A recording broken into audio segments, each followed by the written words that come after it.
सुदामा जी, जो सबसे बड़ी बात है यहाँ पर, एक बदजुबानी की होड़ चल रही है जी। बदजुबानी का एक वर्ड टाइप का कंपटीशन चल रहा है कि कौन गोल्ड मेडल लेगा और कौन सिल्वर लेगा। आप इस चीज को देखिए, दयाशंकर ने जो कहा उसको कोई भी सभ्य आदमी सही नहीं ठहरा सकता, और उसके खिलाफ एफआईआर हुई, उसके खिलाफ सारी चीजें हुई, उसके खिलाफ दबिश होने लग गई।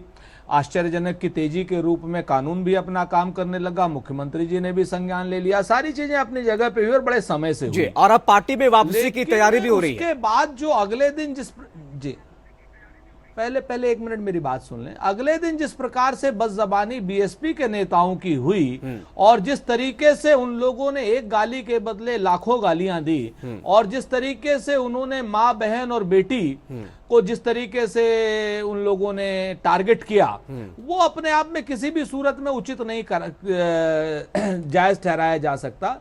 बहुजन समाज पार्टी के बड़े नेताओं ने जिस निर्लज्जता से फिर उस दिन की घटना को प्रोटेक्ट किया, निश्चित एकदम निर्लज्जता से प्रोटेक्ट किया, उसके बाद ये संज्ञेय अपराध दोनों की तरफ है।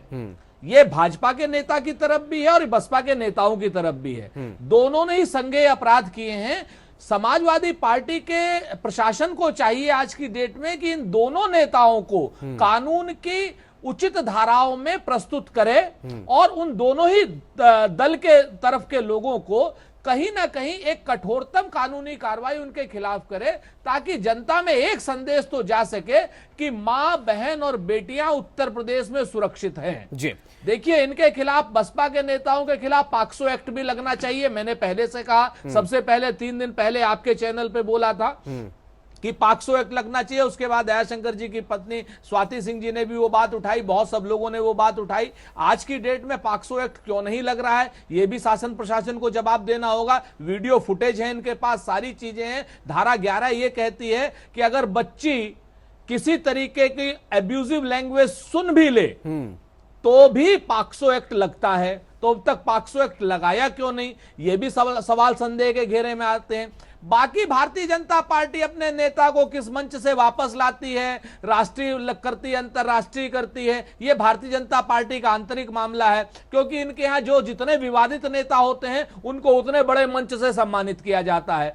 मुजफ्फरनगर के दागियों को प्रधानमंत्री जी ने स्वयं आगरा के मंच से सम्मानित किया, तो अगर इनको सम्मानित किया जाएगा तो कोई बहुत आश्चर्य की बात नहीं है। और यह सबसे बड़ी चीज है कि भारतीय जनता पार्टी में यूटिलिटी फैक्टर देखा जाएगा। तो जो यूटिलिटी अगर दयाशंकर जी की होगी तो ये लोग वापस करेंगे। दयाशंकर जी के कोई भारतीय जनता पार्टी वाले सगे नहीं है। अगर सगे होते तो इनको पार्टी से ही क्यों निकालते। यानी आज की डेट में अगर वापसी की बात कर रहे हैं और बड़े मंच पर वापसी की बात कर रहे हैं, तो कल की डेट में ये तो उसी तरीके से उनको सम्मानित करेंगे जैसे संगीत सोम को सम्मानित किया, सुरेश राणा को सम्मानित किया। दे दें इनको भी जेड कैटेगरी की सिक्योरिटी। लेकिन उत्तर प्रदेश के प्रशासन को चाहिए कि उचित कार्रवाई करे दोनों तरफ के नेताओं के खिलाफ, ताकि मां बहन और बेटियां यहां पर उत्तर प्रदेश में अपने आप को सुरक्षित समझें। जी